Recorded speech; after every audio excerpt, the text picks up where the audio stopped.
നമ്മൾ ആക്ച്വലി ആ സാധനം പറഞ്ഞില്ല ഫൗണ്ടേഷൻ കോഴ്സിൽ എന്തൊക്കെ ഉണ്ടെന്നുള്ളത്. അപ്പൊ ഫൗണ്ടേഷൻ കോഴ്സിന്റെ ഒരു പാർട്ടാണ് കെവാഡിയ വിസിറ്റ്. അവിടെയാണ് സിവിൽ സർവൻസിന് ഇന്ത്യ മഹാരാജ്യത്തോട് ഇൻഡക്ട് ചെയ്യുന്ന പ്രോഗ്രാം. അതിന് ഇൻഡക്ഷൻ ട്രെയിനിങ് എന്നാ പറയാ. അപ്പൊ നമ്മള് സർദാർ വല്ലഭായ് പട്ടേലിന്റെ സ്റ്റാച്യു ഉണ്ട്, സ്റ്റാച്യു ഓഫ് യൂണിറ്റി. അപ്പൊ അവിടെ ചെന്നിട്ട് ഒരാഴ്ച, ഒരു 3-4 ദിവസം നമ്മൾ അവിടെയാണ് നിൽക്കുന്നത്. അപ്പൊ ഈ ഭാരത് ദർശൻ ഇല്ലേ, അത് എല്ലാവർക്കും ഉണ്ടോ? അത് IAS മാത്രമേ ഉള്ളൂ? ഇല്ല, എല്ലാവർക്കും ഉണ്ട്. പിന്നെ IASന്റെ ഡ്യൂറേഷൻ കൂടുതലാണ്. ഇപ്പൊ ഭാരത് ദർശൻ 45 ദിവസമാണ് IAS ഓഫീസേഴ്സിന്. വെള്ളിയാഴ്ചയാണ് നമ്മൾ ഏറ്റവും ലുക്ക് ഫോർവേഡ് ചെയ്യുന്ന ദിവസം. കാര്യം അന്ന് ഭയങ്കര ഡൈവേഴ്സ് ക്യുസീൻ ആയിരിക്കും ഏതെങ്കിലും ഒരു സ്റ്റേറ്റിന്റെ. അപ്പം ഇപ്പൊ കേരളത്തിന്റെ ക്യുസീൻ ഡേ ആണ് ദ ബെസ്റ്റ് ഡേ. കാര്യം നമുക്കന്ന് പാൽപ്പായസം ഉൾപ്പെടെ എല്ലാ ഇതും കിട്ടും. അത് ഓർഗനൈസ് ചെയ്യേണ്ടത് നമ്മളാണ്. എന്നെ ഹസ്ബൻഡ് കളിയാക്കുന്നതെന്ന് വെച്ചാൽ ഞാൻ പണ്ടേത് രാജ കുടുംബത്തിലുള്ളതായിരുന്നു. കാര്യം എനിക്ക് വെള്ളം എടുക്കണമെങ്കിൽ ആരെങ്കിലും കുറച്ച് വെള്ളം കൊണ്ടുതരും. ഇങ്ങനെ ഞാൻ ഒന്നും ഇങ്ങനെ ചെയ്യില്ല. ഞാൻ അവിടെ ഇങ്ങനെ ആജ്ഞാപിക്കുകയാണ്. നമ്മുടെ ബാച്ചിന്റെ കാര്യം പറയുകയാണെങ്കിൽ നമ്മൾ 29-30 പേരുണ്ടായിരുന്നു. അതില് 9 പേരാണ് മലയാളികൾ. ബാക്കി എല്ലാവരും പോയി, 20 പേരും പോയി. എന്ന് വെച്ചാൽ നമ്മുടെ ഒരു സിംഹഭാഗം ആൾക്കാരും പോയി. That was like very hard. ഞാനൊരു 3 ദിവസം അടുപ്പിച്ച് കരഞ്ഞു. അക്കാഡമി നമുക്ക് സാരി തരും. അപ്പോൾ എല്ലാ സെറമോണിയൽസിനും ആ സാരി വെയർ ചെയ്യണം എന്നാണ്. പിന്നെ മെൻ ഹാസ് ടു വെയർ ബാംഗ്ലാല. അപ്പം അവരും അന്ന് ഭയങ്കര സ്യൂട്ടപ്പ് ആയിരിക്കും. എന്നോട് മോക്കിൽ തന്നെ ചോദിച്ചു, ഇങ്ങനെ ആരും മോക്കിൽ ഇരുന്നപ്പോൾ you have kept foreign service as your first preference, how you going to manage your family life? നമ്മുടെ മനസ്സിലാകുന്നത് താൻ തന്റെ വീട്ടിലേക്ക്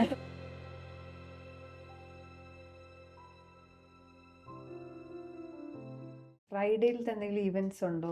ഇന്ത്യ ഡേ എന്നൊക്കെ LBSNAA is full of events also. കാര്യം മിക്കവാറും എല്ലാ ഫ്രൈഡേ ഈവനിങ്ങും ഒരു കൾച്ചറൽ നൈറ്റ് ഉണ്ടാവും. Thursday nights are cultural night. അപ്പൊ ഇവരെയൊക്കെ വിളിക്കും. അതായത് നല്ല സിംഗേഴ്സ് ഇല്ലേ ഇപ്പൊ ഇന്ത്യയില്.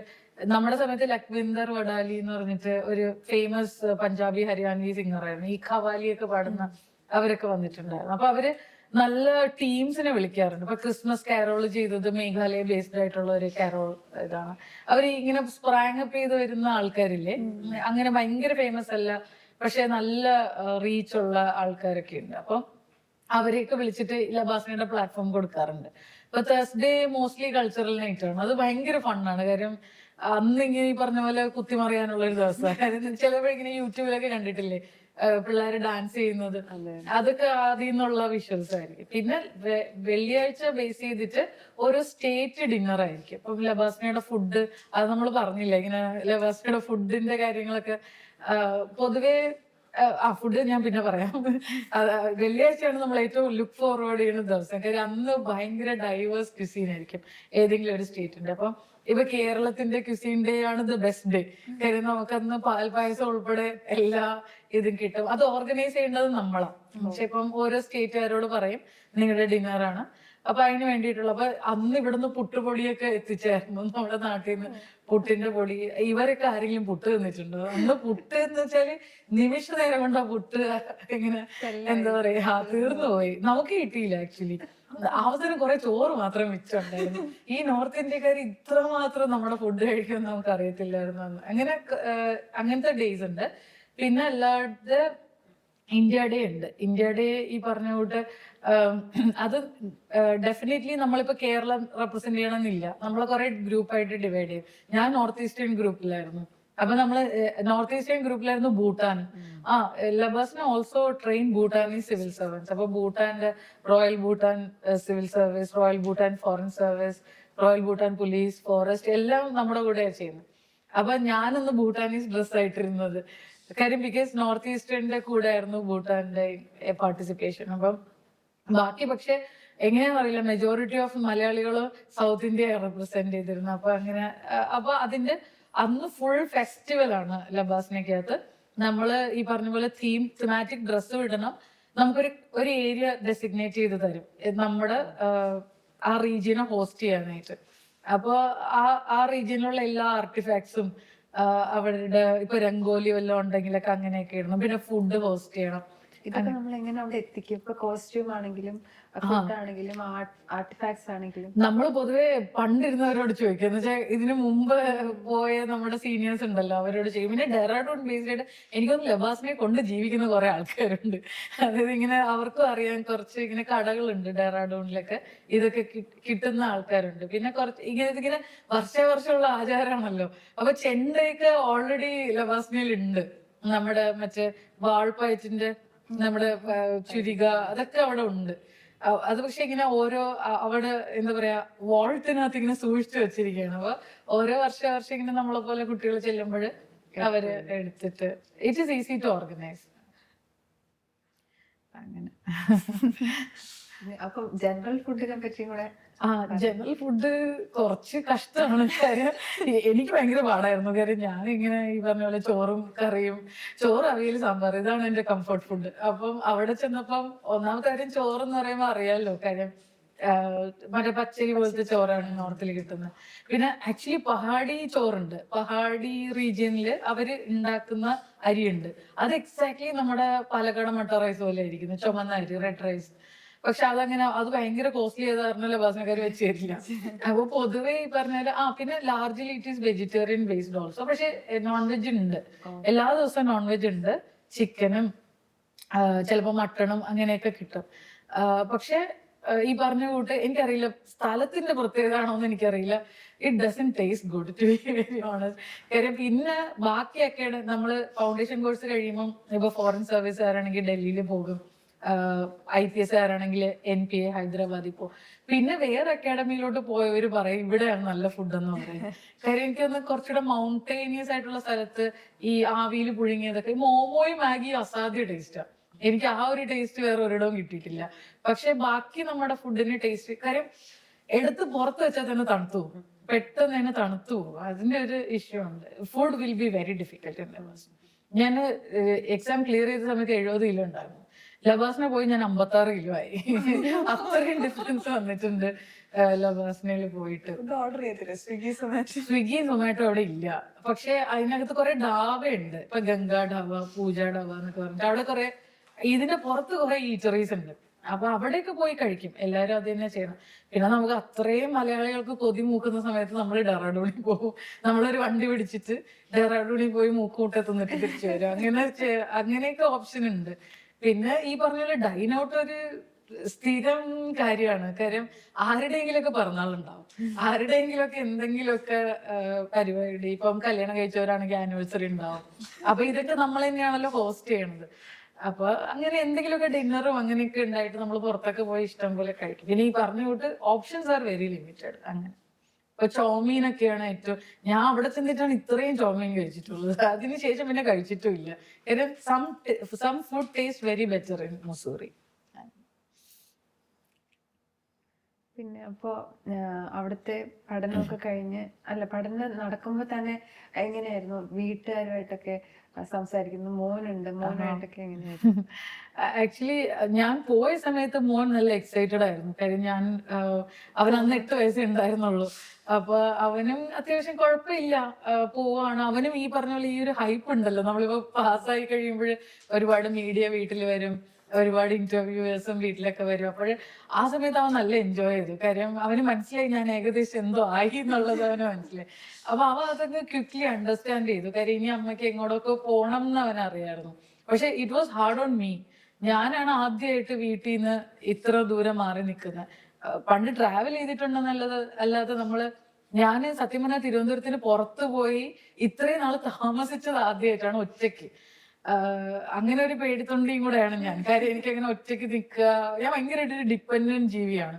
എന്റെ ഹസ്ബൻഡ് കളിയാക്കുന്നതെന്ന് വെച്ചാൽ ഞാൻ പണ്ടേത് രാജ കുടുംബത്തിലുള്ളതായിരുന്നു. കാര്യം എനിക്ക് വെള്ളം എടുക്കണമെങ്കിൽ ആരെങ്കിലും കുറച്ച് വെള്ളം കൊണ്ടുതരും. ഇങ്ങനെ ഞാൻ ഒന്നും ഇങ്ങനെ ചെയ്യില്ല. ഞാൻ അവിടെ ഇരുന്ന് ഇങ്ങനെ ആജ്ഞാപിക്കുകയാണ്. പക്ഷെ ഇങ്ങനെ പൊളൈറ്റ് വേ, ഡൂളിൽ ഇച്ചിരി വെള്ളം കൊണ്ടുതരും, അല്ലെങ്കിൽ അത് എടുത്തു തരും, ഇത് എടുത്തു തരും. അപ്പൊ പുള്ളി എപ്പോഴും പറയും ഞാൻ ഇവിടെ ഇരുന്നിട്ട് അവിടെ ഇരിക്കുന്ന ഫോൺ എടുത്തു തരാൻ പറയുന്ന ആളാണ്. അപ്പൊ അങ്ങനെ ഇങ്ങനെ ഇച്ചിരി വഷളായ ഒരു വ്യക്തിത്വം ഉള്ള നിലയ്ക്ക് എനിക്കിങ്ങനെ അവിടെ പോകുമ്പോ എല്ലാം നമ്മൾ ഒറ്റയ്ക്ക് ചെയ്യണമല്ലോ. എനിക്കത് താങ്ങാവുന്നതിലോ അപ്പുറം എനിക്ക് ഭയങ്കര ബുദ്ധിമുട്ടായിരുന്നു. പിന്നെ അതുമായിട്ട് അഡ്ജസ്റ്റ് ആയി. പറഞ്ഞാൽ നമ്മുടെ ഫ്രണ്ട്സ് വെയർ ലൈക്ക് ഗ്രേറ്റ്. എന്റെ ബാച്ച്മേറ്റ്സ് ആർ ലൈക്ക് കൂടുതൽ ഏറ്റവും മൂത്ത ആള് ഞാനായിരുന്നു. ഈ പറഞ്ഞ പോലെ കല്യാണം കഴിച്ചതും ഒരു കുട്ടിയുള്ളതൊക്കെ ഞാനായിരുന്നു. പക്ഷെ ഏറ്റവും മാനേജ് ചെയ്യാൻ പാടുണ്ടായിരുന്നു. I was the kid. അപ്പം ഈ പറഞ്ഞ എന്റെ 30 പേരുള്ള എന്റെ ബാച്ച്മേറ്റ്സ് ആണ് എന്നെ ടേക്ക് കെയർ ചെയ്തുകൊണ്ടിരുന്നത് ഓൾ ദി ടൈം. ബിക്കോസ് ഈ പറഞ്ഞ പോലെ ഒരു പ്രിൻസ് ഓഫ് വെയിൽസ് നമ്മുടെ കൂടെ ഉള്ള പ്രതീതിയാണ്. എപ്പോ നോക്കിയാലും അതെടുത്ത് കൊടുക്കണം, ഇതെടുത്ത് കൊടുക്കണം, ആശുപത്രിയിൽ കൂട്ടിയിരിക്കണം, ഇതൊക്കെയായിരുന്നു എന്റെ അവസ്ഥ. പിന്നെ മോൻ എന്തുകൊണ്ടോ അതങ്ങ് അഡ്ജസ്റ്റ് ചെയ്തു. പിന്നെ ഞാൻ ഇടയ്ക്ക് എനിക്കൊന്ന് വരാൻ പറ്റിയിട്ടുണ്ടായിരുന്നു നാട്ടില്. ഇടയ്ക്ക് വരാൻ പറ്റുമോ നമുക്ക്? FC ഇല്ല, എനിക്ക് മെഡിക്കലി ഒരു കണ്ടീഷനുള്ള ഇങ്ങനെ തലചുറ്റി വീണതിന്റെ ഒരു ഇതില് നാട്ടിൽ അവര് വിട്ടു. കാര്യം കുറച്ച് ഹെൽത്ത് ചെക്കപ്പ് ഒക്കെ ചെയ്യാനുണ്ടായിരുന്നു. അല്ലാതെ FC പോകാൻ പറ്റില്ല. But we can invite dum. കാര്യം നമ്മള് ലബാസ്നയിൽ അല്ലാതെ വിസിറ്റേഴ്സ് അലോഡ് അല്ല. അപ്പം ലബാസ്നയ്ക്ക് അകത്ത് ആരെങ്കിലും വേണം ടു വിസിറ്റ് ലബാസ്ന. അപ്പം നമ്മുടെ പാരന്റ്സിനെ കൊണ്ടുവരാൻ അവര് നമുക്കൊരു ഡെഫിനറ്റ് ടൈം തരും. ആ സമയത്ത് ദേ ക്യാൻ വിസിറ്റേഴ്സ്. അങ്ങനെ അവരും വന്നിട്ടുണ്ടായിരുന്നു. അങ്ങനെ മോനും വന്നിട്ടുണ്ട്. Initially it was hard for me. പക്ഷെ ഇപ്പൊ അവൻ കുറച്ചുകൂടെ വലുതായപ്പോ ഇപ്പൊ അവൻ പറയുന്നുണ്ട് റിസൈൻ ചെയ്തിട്ട് വരാൻ മതി, കഴിഞ്ഞു. അവര് എന്തായാലും അമ്മ വിചാരിച്ച പോലെ IAS ഒക്കെ കിട്ടി, അത്യാവശ്യം സെലിബ്രിറ്റി ഒക്കെ ആയി, ഇനി മതി, ഇനി തിരിച്ചു വന്നോന്നാ പറയുന്നത്. അല്ലാതെ LBSNAA time he was okay actually. പിന്നെ നാട്ടിൽ നിന്ന് ഇഷ്ടംപോലെ ചിപ്സ് വരും, ശർക്കര വരട്ടി, അതൊക്കെ അയച്ചു തരുമായിരുന്നു. പിന്നെ ഈ പറഞ്ഞ പോലെ എന്ത് വന്നാലും നിമിഷ നേരം എല്ലാരും കൂടെ ഇങ്ങനെ കഴിച്ച് അങ്ങനെ. It was fun actually. ഈ ഗ്രാജുവേഷൻ ഡേ എന്നൊരു ഡേ ലാസ്റ്റ് ഡേ അതെങ്ങനെയായിരുന്നു? അന്ന് പിന്നെ കരഞ്ഞു പൊളിക്കാനേ നേരം ഉണ്ടാവണം. കാര്യം നമ്മുടെ ഈ പറഞ്ഞ പോലെ IAS people only stay back in LBSNAA. ബാക്കി എല്ലാരും പോകും നമ്മുടെ. അപ്പം നമ്മുടെ ബാച്ചിന്റെ കാര്യം പറയുകയാണെങ്കിൽ നമ്മൾ 29-30 പേരുണ്ടായിരുന്നു. അതില് 9 പേരാണ് മലയാളികൾ. ബാക്കി എല്ലാരും പോയി, 20 പേരും പോയി. എന്ന് വെച്ചാൽ നമ്മുടെ ഒരു സിംഹഭാഗം ആൾക്കാരും പോയി. That was like very hard. ഞാനൊരു 3 ദിവസം അടുപ്പിച്ച് കരഞ്ഞു. എന്റെ ലൈക്ക് എനിക്ക് ഭയങ്കര ഇറ്റ് വാസ് സോ ഹാർഡ് അന്നത്തെ ദിവസം. അന്നൊരു ആള് വരും, ലൈക്ക് നമുക്കന്ന് പ്രസിഡന്റ് വരാൻ ഇരിക്കുമായിരുന്നു. പക്ഷെ കോവിഡിന്റെ ഒക്കെ റെസ്ട്രിക്ഷൻ കാരണമാണ് president of India couldn't make it. പക്ഷെ പ്രധാനമന്ത്രി വീഡിയോ കോൺഫറൻസ് വഴി നമ്മളെ അറ്റൻഡ് ചെയ്തു. അങ്ങനെ ഒരു എമിനന്റ് ലാസ്റ്റ് ബാച്ചിന് പ്രസിഡന്റ് വന്നു ഐ തിങ്ക്. അപ്പോഴേ ഇതുപോലെ അന്ന് ഭയങ്കര പ്രോട്ടോകോൾ ഡേയും കൂടെയാണ്. കാര്യം we have to be follow in at time. അന്ന് there is no room for error also. കാര്യം അന്ന് 7 മണിക്ക് ഫോളോ ഇൻ ആവാൻ പറഞ്ഞ 7 മണി അത്രേ ഉള്ളൂ. അങ്ങനെ അന്നും പിന്നെ ഡ്രസ്സും also very important for that day. Academy നമുക്ക് സാരി തരും. അപ്പോൾ എല്ലാ സെറമോണിയൽസിനും ആ സാരി വെയർ ചെയ്യണം എന്നാണ്. പിന്നെ മെൻ ഹാസ് ടു വെയർ ബാൻഗാല. അപ്പം അവരും അന്ന് ഭയങ്കര സ്യൂട്ടപ്പ് ആയിരിക്കും അന്ന്. പിന്നെ ആ ഒരു പ്രോഗ്രാം കഴിഞ്ഞു കഴിഞ്ഞാൽ പിന്നെ പാടാം. പിന്നെ എല്ലാരും everybody is so busy leaving. അന്ന് it is a very proud day and a very sad day. അങ്ങനത്തെ ഒരു മിക്സഡ് ഇമോഷനുള്ള ദിവസമാണ്. എന്താണ് നിങ്ങളുടെ ഒരു എന്താ പറയാ പ്രിപ്പറേഷൻ പോവാനുള്ള എന്തൊക്കെയായി? അതോ തുടങ്ങിയില്ലേ? ഇതുവരെ സമയമില്ല. പിന്നെ DOPTയുടെ മെയിൽ ഇങ്ങനെ വെയിറ്റ് ചെയ്യാണ്. എന്താണ് ആ മെയിലില്ലെന്ന് അറിയാൻ ഭയങ്കര എക്സൈറ്റ്മെന്റ്. ഞാൻ ആ സമയത്ത് എനിക്ക് ഇപ്പോഴും ഓർമ്മയുണ്ട്, ഞാൻ ഒരാഴ്ച നേരത്തെ ഞാൻ ഡൽഹി പോയി. കാര്യം എന്താ വെച്ചാൽ എനിക്ക് ഇതൊന്ന് ഡീക്ലട്ടർ ചെയ്യണമായിരുന്നു. കാര്യം നമ്മൾ പാസ്സായി, പിന്നെ അടുത്ത ട്രെയിനിങ് ആണല്ലോ. അപ്പൊ ഇങ്ങനെ എല്ലാ ദിവസവും പരിപാടി ഇങ്ങനെ പരിപാടി. And it create a hype in us also. നമ്മൾ അറിഞ്ഞോ അറിയാതെയോ എനിക്കുണ്ടായിരുന്നു, ഓ ഞാനൊരു സംഭവമായി മാറിക്കഴിഞ്ഞു എന്നുള്ളൊരു. അപ്പം അതൊന്ന് എന്താ പറയാ മാറാനും കുറച്ച് സമയം എനിക്ക് വേണമായിരുന്നു. അപ്പൊ ഞാൻ കുറച്ച് നേരത്തെ ഞാൻ ഡൽഹിയിൽ പോയി. കാര്യം അന്ന് ഞാൻ പറഞ്ഞില്ലേ വിന്റർ FC ആയിരുന്നു. അപ്പൊ ഞാൻ ഡൽഹിയിലെ സരോജിനി മാർക്കറ്റിലൊക്കെ പോയിട്ട് കുറച്ച് ചീപ്പായിട്ടുള്ള എന്താ പറയാ വിന്റർ ക്ലോത്ത്സ് ഒക്കെ മേടിച്ച് അങ്ങനെ പോയി. അപ്പൊ എനിക്ക് കുറച്ചൊരു ഇത് കിട്ടി പോകുന്നതിന് മുമ്പ്. നമ്മളോട് റിപ്പോർട്ടിംഗ് ഡേ December 1st ആയിരുന്നു. അപ്പൊ ഞാനൊരു November 27 ഒക്കെ ആയപ്പോഴേ ഇവിടുന്ന് പോയി.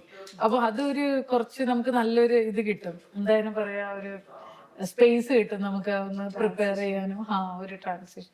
കാര്യം ഇതിൽ കയറി കഴിഞ്ഞാൽ പിന്നെ ഒരു തിരിച്ചു പോക്കില്ല. നമ്മള് once we enter into our training, പിന്നെ ആ ഡേ മുതൽ വി ബിക്കേം എൻ ഓഫീസർ. അതില് പിന്നെ അതുകൊണ്ട് ഇപ്പൊ കിടന്നിങ്ങനെ എന്താ പറയാ എൻജോയ് ചെയ്യുന്നതിന് മാക്സിമം എൻജോയ് ചെയ്യാനേ പറ്റുള്ളൂ. പിന്നെ യു ആർ റൈറ്റ് ഓൾസോ. അവര് ഇതിന് വെയിറ്റ് ചെയ്തിരിക്കുന്നത് തന്നെയാണ് നല്ലത്. അവര് എന്താണ് കാര്യം ഇപ്പൊ അവര് റൂൾസ് മാറ്റിയിട്ടുണ്ടോ എന്നൊന്നും അറിയാനും പറ്റില്ലല്ലോ. പക്ഷെ എന്നാലും ചെറുതായിട്ട് ഷോപ്പിംഗ് തുടങ്ങുന്നതിൽ തെറ്റില്ല. We have to be very and again എനിക്ക് തോന്നുന്നു നിങ്ങൾ ഫോറിൻ സർവീസ് ആയതുകൊണ്ട് തന്നെ അടുത്ത് തിരിച്ചു വരുമ്പോൾ you have to go back to Delhi immediately. അതിന്റെ ഇടയിൽ ഒരു 2-3 ദിവസത്തെ ഗ്യാപ്പേ ഉണ്ടാവുള്ളൂ നമ്മുടെ ഫൗണ്ടേഷൻ കോഴ്സ് കഴിഞ്ഞിട്ട് ഇതിന്റെ ഇടയിൽ. അപ്പൊ ഇതിന്റെ ഇടയിൽ പെട്ടെന്ന് നാട്ടിൽ കാര്യം കേരളം അടുത്തൊന്നും അല്ലല്ലോ, കേരളം ഇങ്ങനെ ഭയങ്കര ദൂരെയാ. പ്രത്യേകിച്ച് അങ്ങോട്ടുള്ള ട്രാവലിംഗ് ഓപ്ഷൻസ് ഓൾസോ നമുക്ക് 2 ഫ്ലൈറ്റ് കയറണം അല്ലെങ്കിൽ ഒരു വലിയ ട്രെയിൻ പിടിക്കണം. അപ്പൊ അതിന്റെ ഇടയിൽ നാട്ടിൽ വന്ന് പോവാന്ന് പറയുന്നത് ആക്ച്വലി ഇമ്പോസിബിൾ. അപ്പൊ ഭാരത് ദർശൻ ഇല്ലേ, ആ അത് എല്ലാവർക്കും ഉണ്ടോ? അത് IAS മാത്രമേ ഉള്ളൂ? ഇല്ല, എല്ലാവർക്കും ഉണ്ട്. പിന്നെ IASന്റെ ഡ്യൂറേഷൻ കൂടുതലാണ്. ഇപ്പൊ ഭാരത് ദർശൻ 45 ദിവസമാണ് IAS ഓഫീസേഴ്സിന്. പക്ഷെ ഫോറിൻ സർവീസുകാർക്ക് വേറൊരു ഗുണമുണ്ട്, അവർക്ക് ഇന്ത്യയുടെ നൈബറിംഗ് കൺട്രീസ് വിസിറ്റ് ചെയ്യാം. അപ്പൊ ഇന്നത്തെ പൊളിറ്റിക്കൽ സാഹചര്യത്തിൽ എങ്ങനെയാന്ന് എനിക്കറിയില്ല, കാര്യം it will be difficult. Otherwise എനിക്ക് ഓർമ്മയുണ്ട് എന്റെ ബാച്ച്മേറ്റ്സിന് they send to Bhutan, Bangladesh, Maldives, Sri Lanka, അങ്ങനെയൊക്കെ അവർ പോയിട്ടുണ്ട്, നേപ്പാൾ. അപ്പൊ ഭാരത് ദർശൻ റൂറൽ ഏരിയാസ് മാത്രമാണ്? ഇല്ലില്ല, ഭാരത് ദർശൻ ആക്ച്വലി ഇപ്പം എനിക്ക് കുറച്ചുകൂടെ ഓതന്റിക് ആയിട്ട് IASന്റെ ഭാരത് ദർശനാണ് അറിയുന്നത്. അപ്പൊ അത് ഞാൻ നേരത്തെ പറഞ്ഞ ഫൗണ്ടേഷൻ കോഴ്സ് കഴിഞ്ഞിട്ട് phase 1 ഒരു ട്രെയിനിങ് ഉണ്ട്. phase 1 എന്ന് തന്നെ പറയാം. അത് ഫോറിൻ സർവീസുകാർക്ക് കൊണ്ട് നമുക്കുണ്ട്. അപ്പൊ ഈ phase 1 ട്രെയിനിങ്ങിന്റെ ഒരു പാർട്ടാണ് ഭാരത് ദർശൻ എന്ന് പറയാം. അപ്പൊ first it start with army attachment. അപ്പൊ ഒരാഴ്ച നമ്മൾ ആർമിയുടെ കൂടെ നിൽക്കണം. അത് കഴിഞ്ഞിട്ട് പിന്നെ നേവിയുടെ കൂടെ അറ്റാച്ച്മെന്റ് ആണ്, പിന്നെ എയർഫോഴ്സിന്റെ കൂടെ, പിന്നെ ഐലൻഡ് വിസിറ്റ് ചെയ്യണം. നമ്മുടെ 2 islands, either Andaman or Lakshadweep. പിന്നെ എന്ന് വെച്ചാല് ഒരു റൂറൽ ഏരിയ, ഈ പറഞ്ഞ ഒരു റൂറൽ ഡെവലപ്മെന്റ്, അത് എങ്ങനെയാണ് ഇന്ത്യയുടെ റൂറൽ ഏരിയാസ് ട്രാൻസ്ഫോം ആവുന്നത്. അപ്പൊ അത് എന്റെ ഒഡീഷ ആയിരുന്നു. പിന്നെ നോർത്ത് ഈസ്റ്റേൺ ഡെവലപ്മെന്റ് അറിയണം, അപ്പൊ നോർത്ത് ഈസ്റ്റിലോട്ട് പോകാം. പിന്നെ ഉള്ളത് ഇൻഡസ്ട്രീസിന്റെ ഇൻഡസ്ട്രീസിന്റെ, അപ്പൊ അത് നമ്മളെ മുംബൈയിലാണ് വിട്ടത്. പിന്നെ സ്കൂൾ എഡ്യൂക്കേഷൻ അത് ചെന്നൈ, ഹെൽത്ത് തമിഴ്നാട്. നമ്മുടെ സ്കൂൾ എഡ്യൂക്കേഷനും ചെന്നൈ ആയിരുന്നു. സോ ഐ തിങ്ക് നമ്മുടെ ബാച്ചില് വെസ്റ്റേൺ ഇന്ത്യ ഒഴിച്ച് ബാക്കി എല്ലാ സ്ഥലവും നമ്മൾ കണ്ടു. കാര്യം വെസ്റ്റേൺ ഇന്ത്യ കാണിക്കാത്തതിന്റെ കാര്യം ഫൗണ്ടേഷൻ കോഴ്സിന്റെ സമയത്ത് we will be taken to Kevadia, we have to go to Gujarat. അപ്പൊ ഗുജറാത്തില് നമ്മൾ ആക്ച്വലി ആ സാധനം പറഞ്ഞില്ല ഫൗണ്ടേഷൻ കോഴ്സിൽ എന്തൊക്കെ ഉണ്ടെന്നുള്ളത്. അപ്പൊ ഫൗണ്ടേഷൻ കോഴ്സിന്റെ ഒരു പാർട്ടാണ് കെവാഡിയ വിസിറ്റ്. അവിടെയാണ് സിവിൽ സർവൻസിന് ഇന്ത്യ മഹാരാജ്യത്തോട് ഇൻഡക്ട് ചെയ്യുന്ന പ്രോഗ്രാം, അതിന് ഇൻഡക്ഷൻ ട്രെയിനിങ് എന്നാ പറയാ. അപ്പൊ നമ്മള് സർദാർ വല്ലഭായ് പട്ടേലിന്റെ സ്റ്റാച്യു ഉണ്ട്, സ്റ്റാച്യു ഓഫ് യൂണിറ്റി. അപ്പോൾ അവിടെ ചെന്നിട്ട് ഒരാഴ്ച, ഒരു 3-4 ദിവസം നമ്മൾ അവിടെയാണ് നിൽക്കുന്നത്. അപ്പൊ ആ വെസ്റ്റേൺ പാർട്ട് അപ്പൊ നമ്മൾ കാണും, റാൻ ഓഫ് കച്ച് ഫെസ്റ്റിവൽ, അതൊക്കെ നമ്മളെ കൊണ്ടുപോകും. അപ്പൊ അതുകൊണ്ട് ആ പാർട്ട് കവേർഡ് ആയതുകൊണ്ടായിരിക്കണം നമ്മുടെ ബാച്ച് ബാക്കി സ്ഥലങ്ങളായിരുന്നു. പിന്നെ ഇതില് പറഞ്ഞ പോലെ പേര് ഇതൊക്കെയാണെങ്കിലും നമ്മൾ പോകുന്ന സ്ഥലമെല്ലാം നമ്മൾ കാണും. ഇപ്പം റൂറൽ വിസിറ്റ് ഒഡീഷയിലായിരുന്നു. അപ്പൊ ഒബ്വിയസ്ലി നമ്മൾ പുരി ജഗന്നാഥ് ടെമ്പിൾ കാണും, കൊണാർക്കിന്റെ സൺ ടെമ്പിൾ, പിന്നെ പാരദീപ് പോർട്ട്, അങ്ങനെയല്ല. അപ്പൊ നമ്മൾ ഒരു സ്ഥലത്ത് പോകുമ്പോൾ നമ്മള് പോകുന്ന സ്ഥലത്ത് ഈ പറഞ്ഞ പോലെ ക്ലാസ് റൂം ഒക്കെ ചിലപ്പോൾ അറ്റൻഡ് ചെയ്യേണ്ടി വരും. ഇപ്പം തമിഴ്നാടിന്റെ ഹെൽത്ത് കെയർ എന്ന് പറയുമ്പോൾ തമിഴ്നാട്ടിലെ ഏറ്റവും നല്ല ഹോസ്പിറ്റൽ വിസിറ്റ് ചെയ്യണം, അവിടെ പോയി എല്ലാ ഹോസ്പിറ്റൽസും കാണണം, അവരുടെ ഹോസ്പിറ്റലിന്റെ അഡ്വാൻസ്മെന്റ് ഒക്കെ അവർ ബ്രീഫ് ചെയ്യും. പിന്നെ അന്നത്തെ ഉച്ചയ്ക്ക് ശേഷം ഫ്രീ ആണല്ലോ, അപ്പൊ നമ്മൾ മറൈൻ ബീച്ചിൽ പോകും, അങ്ങനെയൊക്കെ. ബട്ട് എനിക്ക് എസ്പെഷ്യലി ഏറ്റവും ഇഷ്ടപ്പെട്ട ആർമി അറ്റാച്ച്മെന്റ്. കാര്യം പട്ടാളക്കാരുടെ കൂടെ അവരുടെ റൈഫിൾ ട്രെയിനിങ്, അവർ നമ്മളെ രാത്രി റൂട്ട് മാർച്ചിന് കൊണ്ടുപോകും, പ്രോപ്പർ ഗിയർ ഒക്കെ ഇട്ടിട്ട്, അവര് പ്രൊട്ടക്റ്റീവ് ഗിയറും വെപ്പണൊക്കെ തന്നിട്ട് അവരെന്താണോ ചെയ്യണത്, അവര് ബങ്കറി കിടന്നാൽ നമ്മളും ബങ്കറി കിടക്കും, അവര് തിന്നണ രാജ്മയും ചാവലും തന്നെയാണ് നമ്മളും തിന്നണം.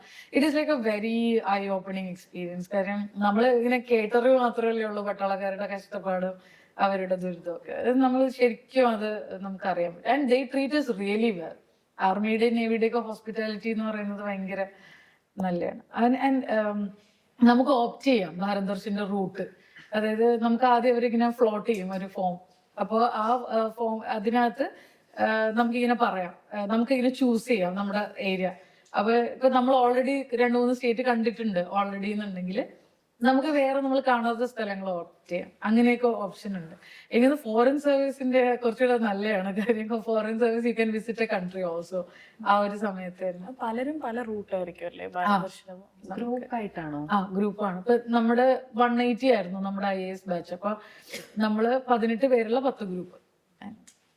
അപ്പൊ അതില് പക്ഷെ ഇതിലാണ് നമ്മൾ മലയാളികൾ ഇച്ചിരി സ്പ്ലിറ്റ് ആയി പോയത്. കാര്യം നമ്മൾ പലരും പല സ്ഥലങ്ങളൊക്കെ കണ്ടിട്ടുള്ളത് കൊണ്ട് ആ റൂട്ട് ഒഴിവാക്കിയിട്ട് നമ്മൾ വേറെ പോയി.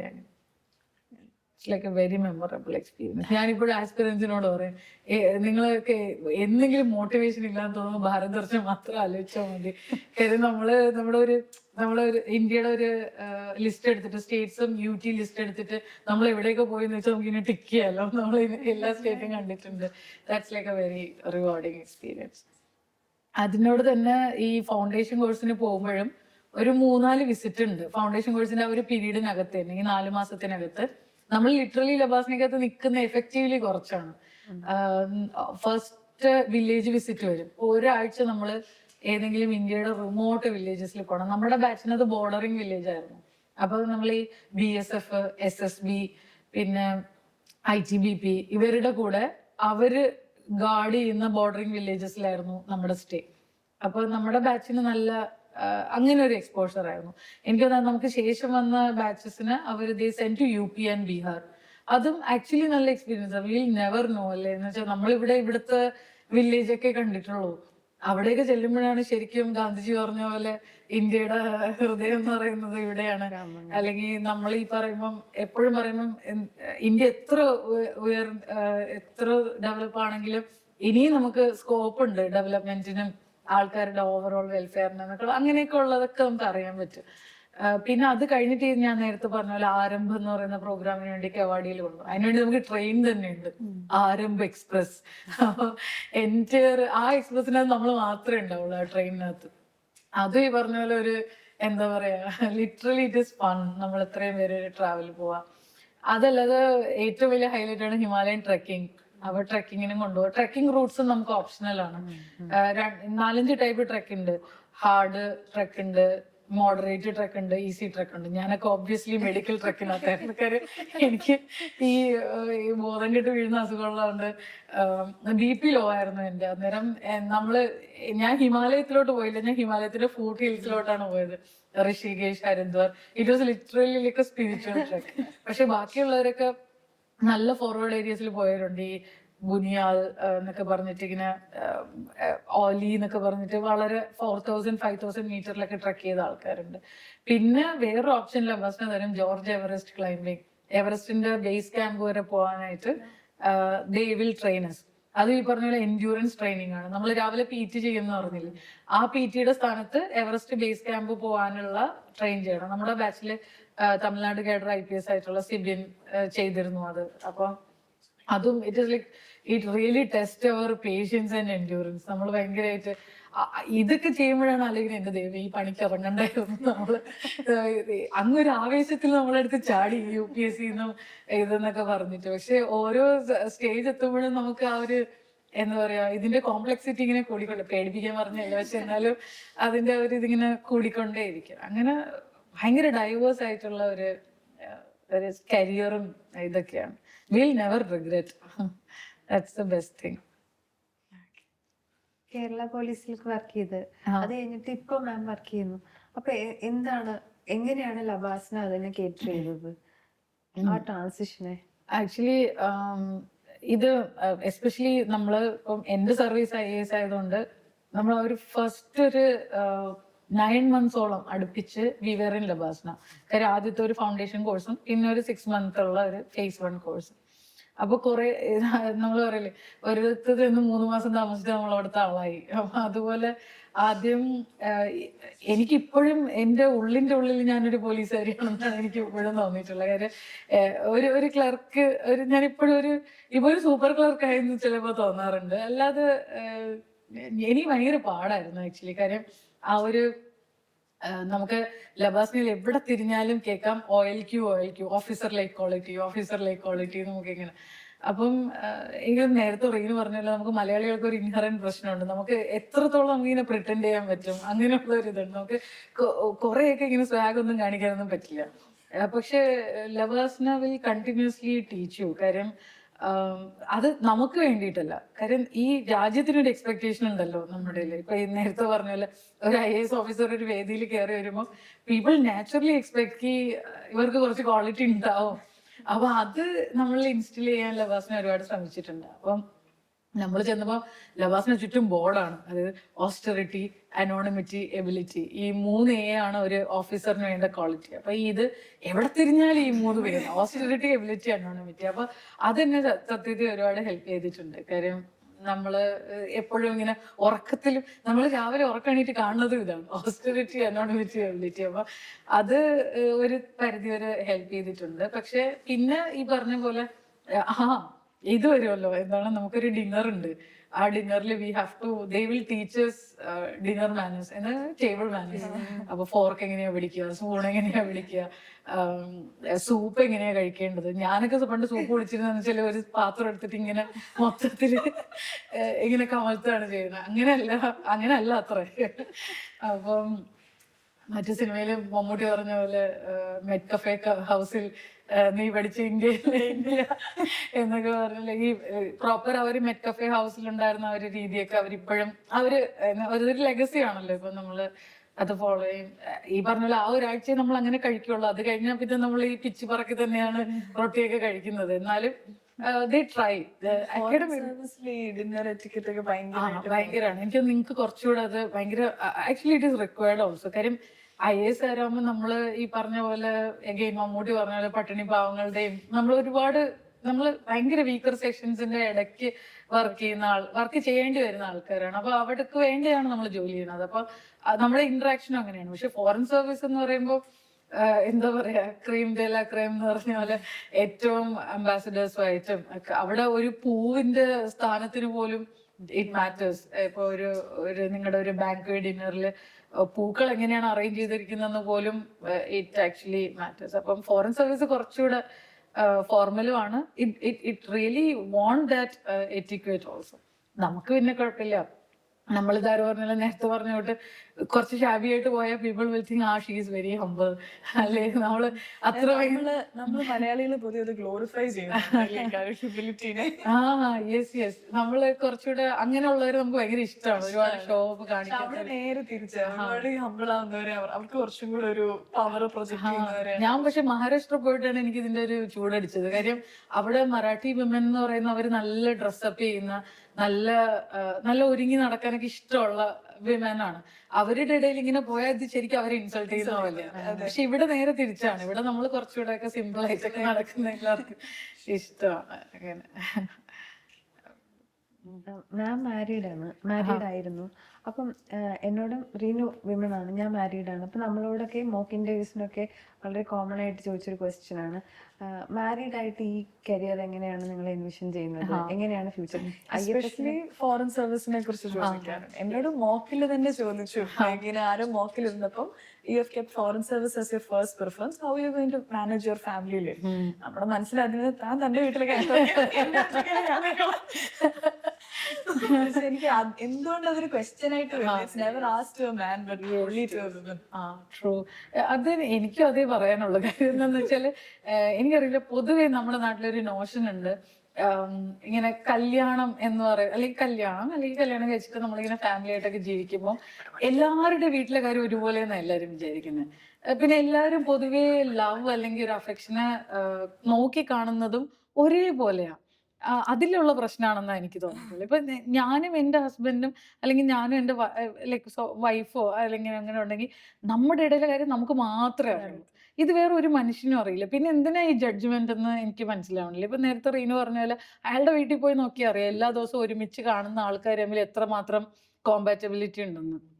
ഞാൻ ടച്ച് വുഡ് ഞാൻ അങ്ങനെ പറയുന്നില്ല, ഞാനും എൻ്റെ ഹസ്ബൻഡും നമ്മൾ തല്ലുണ്ടാക്കിയിട്ടേ ഇല്ല. നമ്മളിപ്പോൾ 14 വർഷമായി കല്യാണം കഴിഞ്ഞിട്ട്. നമ്മൾ തമ്മിൽ ഈ റഷ്യ ഉക്രൈൻ വാറിന്റെ പുറത്തും ഇങ്ങനെ പുറമെയുള്ള കാര്യങ്ങൾ പറഞ്ഞ് നമ്മളിങ്ങനെ ആശയപരമായിട്ടുള്ള അടി വെക്കുന്നതല്ലാതെ നമ്മളൊരു പേഴ്സണൽ കാര്യത്തിൽ നമ്മളങ്ങനെ നമുക്ക് തമ്മിൽ ഒരു ഡിഫറൻസും ഇല്ല. അതുകൊണ്ട് തന്നെ എനിക്ക് തോന്നുന്നു ഇപ്പൊ ദേവിക പറഞ്ഞ പോലെ അതൊരു മാറ്റർ ആയിട്ട് എനിക്ക് തോന്നിയിട്ടേ ഇല്ല. നമ്മൾ എത്ര ഡിസ്റ്റൻസിലാണെങ്കിലും ഇൻഫാക്ട് ഡിസ്റ്റൻസ് വന്നതിന് ശേഷം നമ്മുടെ ഇടയിലെ സ്നേഹം കൂടിയിട്ടുണ്ടെന്ന് എനിക്ക് തോന്നിയിട്ടുള്ളൂ. ലൈക്ക് എനിക്ക് അങ്ങനെയാ പേഴ്സണലി ഫീൽ ചെയ്തു. പക്ഷെ എല്ലാവരും എപ്പോഴും ചോദിക്കും, അയ്യോ എങ്ങനെയാ, പ്രത്യേകിച്ച് എന്റെ ഭർത്താവിനോട് ചോദിക്കും. എന്നോട് ആരും ചോദിക്കില്ല, കാര്യം എന്നോട് ചോദിക്കാൻ ആക്സസ് ഇല്ലല്ലോ, ഞാൻ അങ്ങ് മഹാരാഷ്ട്രയിലാണല്ലോ. ഹൗ ഡു യു മാനേജ് എന്ന് മോക്ക് ഇന്റർവ്യൂസ് ചോദിക്കും. എന്നോട് ആക്ച്വലി ഇതുവരെ ചോദിച്ചിട്ടില്ല, എന്നുവെച്ചാൽ മോക്കിനായിട്ട് ചോദിച്ചിട്ടില്ല. പക്ഷെ ആരെങ്കിലും മാനേജ് ചെയ്യുമോ എന്ന് ഇപ്പോഴും ചോദിച്ചാലും ഞാൻ പറയും അത് നിങ്ങളുടെ ചോദ്യമേ തെറ്റാണ്. ഇതെന്താ മാനേജ്മെന്റ് ചെയ്തെന്താ വല്ല കോർപ്പറേറ്റ് ഓഫീസാണോ വീടെന്ന് പറയുന്നത്? There is no need to manage, right? നമ്മളൊന്നും മാനേജ് ചെയ്യുന്നില്ല. ഇതിങ്ങനെ നമ്മുടെ ലൈഫാണ്, അതങ്ങനെ അങ്ങ് പോയിക്കൊണ്ടേ ഇരിക്കില്ലേ. ഈ മാനേജ് ചെയ്യുന്നവർക്കാണ് ഇത് പാട്. എസ്പെഷ്യലി ഇത് വിമന്റെ ഒരു വലിയ കേസാണ്. എൻ്റെ അടുത്ത് വേറെയും കുറച്ച് പേര് ചോദിക്കാറുണ്ട്, how do you manage in service? എങ്ങനെയാണ് ഇങ്ങനെ സർവീസിൽ ഒരു സ്ത്രീ ആയിട്ടിരിക്കുന്നതിന് കുഴപ്പം? എനിക്കറിയത്തില്ല അതിന് മറുപടി എങ്ങനെയാ പറയുന്നത്. ഇവിടെ മനുഷ്യൻ ഞാനല്ല ഡിസൈഡ് ചെയ്തത് ഞാൻ പെണ്ണാവണം എന്ന്, അല്ലേ? I am born as a woman. നമ്മൾ പെൺകുട്ടികളാണ്. അപ്പൊ നമുക്ക് എന്താ പറയാ, നമ്മുടെ അച്ഛനും അമ്മയും പറഞ്ഞ പോലെ നമ്മളെ സപ്പോർട്ട് ചെയ്തു, അല്ലെങ്കിൽ നമ്മുടെ ഹസ്ബൻഡിന്റെ വീട്ടുകാർ സപ്പോർട്ട് ചെയ്തു. Do you really think that it is N exception? ഇതൊക്കെ നോർമലൈസ് ചെയ്യേണ്ട കാലം കഴിഞ്ഞു. സർവീസിൽ ഞാൻ മഹാരാഷ്ട്രയിൽ ഒരുപാട് ഞാൻ ഒബ്സർവ് ചെയ്തിട്ടുണ്ട്. കാര്യം അവര് റൂമിനകത്ത് കയറി വരുമ്പം ദേ എക്സ്പെക്ട് എ മാൻ. കാര്യം അവര് ഈ പറഞ്ഞ പോലെ ഇപ്പോഴും മറ്റേ പഞ്ചായത്ത് സിസ്റ്റവും സർപഞ്ച്, ഇങ്ങനെ ഗ്രാമത്തിലെ ഏറ്റവും വലിയ വൃദ്ധനാണ് അവിടുത്തെ സർപഞ്ച്, അങ്ങനത്തെയൊക്കെ സിസ്റ്റം ഉള്ള സ്ഥലമാണ് ഇപ്പോഴും പല സ്ഥലങ്ങളും. അവര് ചിലപ്പോ വരുമ്പോ ചോദിക്കും സാർ എവിടെയും ചോദിക്കും, നമ്മൾ അതിലിരിക്കും. അത് പക്ഷെ അവരുടെ ഒരു സൊസൈറ്റി എങ്ങനെയാണ്, അവർ കണ്ടിട്ടില്ല സ്ത്രീകൾ പവറിലിരിക്കുന്ന കണ്ടില്ല. ഇവിടെ നമ്മൾ എത്രയോ കാലമായി. ഇതൊക്കെ ഒരു 20-25 വർഷം മുമ്പ് ആരെങ്കിലും ചോദിച്ചെങ്കിൽ അതിനൊരു റിലവൻസ് ഉണ്ട്. ഇപ്പോഴൊക്കെ ചോദിക്കുന്നവരോട് നിങ്ങൾക്ക് സൂര്യ ഉദിച്ചില്ലെന്ന് പറയാൻ പറ്റുള്ളൂ. ഞാൻ റീനുവിന്റെ ഒരു ഇത് കണ്ടായിരുന്നു. റീനുടെ ആരോ ചോദിച്ചില്ലേ ഇങ്ങനെ, ഇഫ് യു ആർ ബ്യൂട്ടിഫുൾ എന്ന് പറഞ്ഞാൽ എന്താ? ഒന്നുമില്ല, I will say thank you. അല്ലെങ്കിൽ ഒരു സ്ത്രീയോട് യു ആർ ലുക്കിംഗ് ബ്യൂട്ടിഫുൾ എന്ന് പറയുന്നത് ഒഫെൻസീവ് ആണെന്നുള്ളതൊക്കെ ഏത് കാലത്തെ കാര്യം? ശരിയാണ്, അടുത്ത സെന്റൻസ് എന്താണെന്നുള്ളത് ഈസ് ഇമ്പോർട്ടന്റ്. പക്ഷെ ഇപ്പൊ എന്റെ അടുത്ത് ഒരാളെന്ന് പറയാണ് യു ആർ ലുക്കിംഗ് ബ്യൂട്ടിഫുൾ എന്ന് പറഞ്ഞാൽ I will be the happiest. Thank you so much എന്ന് ഞാൻ പറയുള്ളൂ. അതൊക്കെ ഇങ്ങനത്തെ സെക്സിസ്റ്റ് ക്വസ്റ്റ്യൻ ചോദിക്കുന്നവരോട് എനിക്ക് അവരാണ് മൈൻഡ് സെറ്റ് മാറ്റേണ്ടത്. Of course. ഓക്കെ, ഇപ്പൊ ഈ പറഞ്ഞ പോലെ അതിന് റിലവൻസ് ഉണ്ടായിരുന്നു. ഇപ്പൊ എന്തോരം വിമൻ സക്സസ് ആണ് അവർ കാണുന്നത്. ഒന്നും രണ്ടും അല്ലല്ലോ. ഇപ്പൊ സിവിൽ സർവീസിൽ മാത്രമല്ല, നമുക്ക് ഒളിമ്പിക്സിൽ മെഡൽ ഉണ്ടാക്കി തരുന്നതും നമ്മുടെ രാജ്യത്തെ പ്രസിഡന്റ് ഒരു വിമനാണ്. പിന്നെ ഒരു IAS ഓഫീസർ അല്ലെങ്കിൽ IFS ഓഫീസർ വിമൻ ആവുന്നതാണോ വലിയ കാര്യം? ശരി, മറ്റവരൊക്കെ വേറെ ആണെങ്കിലും ഓക്കെ. ഒരു രാജ്യത്തെ പ്രസിഡന്റ് വിമൻ ആയിരിക്കുമ്പോ പിന്നെ ഏത് മേഖലയിൽ വിമൻ വരുന്നതിന് എന്താ നിങ്ങൾ അന്താളിപ്പ് കാണിക്കുന്നത്? She is the commander in chief of all armed forces. അതിലും വലിയ പദവി ഉണ്ടോ? അപ്പൊ അതിലിരിക്കുന്നവരോട് ഇവര് പോയി പ്രസിഡന്റിനോട് ചോദിക്കോ എന്താ നിങ്ങൾ എങ്ങനെയാ വീട്?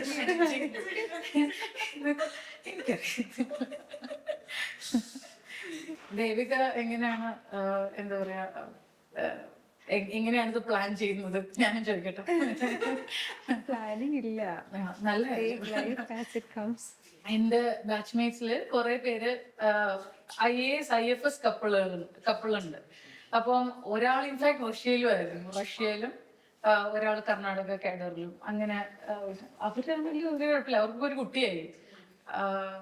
അപ്പോഴേ ഞാനല്ലെങ്കിൽ ഇപ്പൊ പണ്ടൊക്കെ ആണെങ്കിൽ ഇപ്പൊ ഷിപ്പിലൊക്കെ കയറി റഷ്യ വരെ പോകണം. ഇപ്പൊ എന്ന് വെച്ചാല് ബാംഗ്ലൂർ മോസ്കോ ഫ്ലൈറ്റ് ഉണ്ട്, അവർക്ക് സ്പൗസ് ക്ലിയറൻസും ഉണ്ട്. നമ്മള് പറഞ്ഞല്ലോ IFS is A very powerful thing. ആ പാസ്പോർട്ട് കാണിച്ചാല് ഒന്നുമില്ല, it is like diplomatic clearance ആണ്. പിന്നെ ഇത്രയും കണക്ടിവിറ്റി കൂടി, അപ്പൊ നമുക്ക് ഇപ്പൊ അത്രയും ബുദ്ധിമുട്ടില്ല ഇപ്പൊ സ്പൗസൽ ആയിട്ട്. പിന്നെ ഫോറിൻ സർവീസിലുള്ള എല്ലാവരും മിക്കവാറും ഒക്കെ അവരുടെ സ്പൗസും റീസെറ്റിൽ ചെയ്യാറുണ്ട്, പുറത്തൊക്കെ പോവാറുണ്ട്. നമ്മൾ വിചാരിക്കുന്നതിൽ ഈസിയാണ്. ഇപ്പൊ ഞാൻ ഈ അടുത്ത സമയത്ത് ഞാൻ ഒരു നോർത്ത് ഈസ്റ്റേൺ സ്റ്റേറ്റിൽ പോയി. അവിടെ എത്തുന്നതിൽ എളുപ്പം ദുബായിലും അബുദാബിയിലും എത്തും.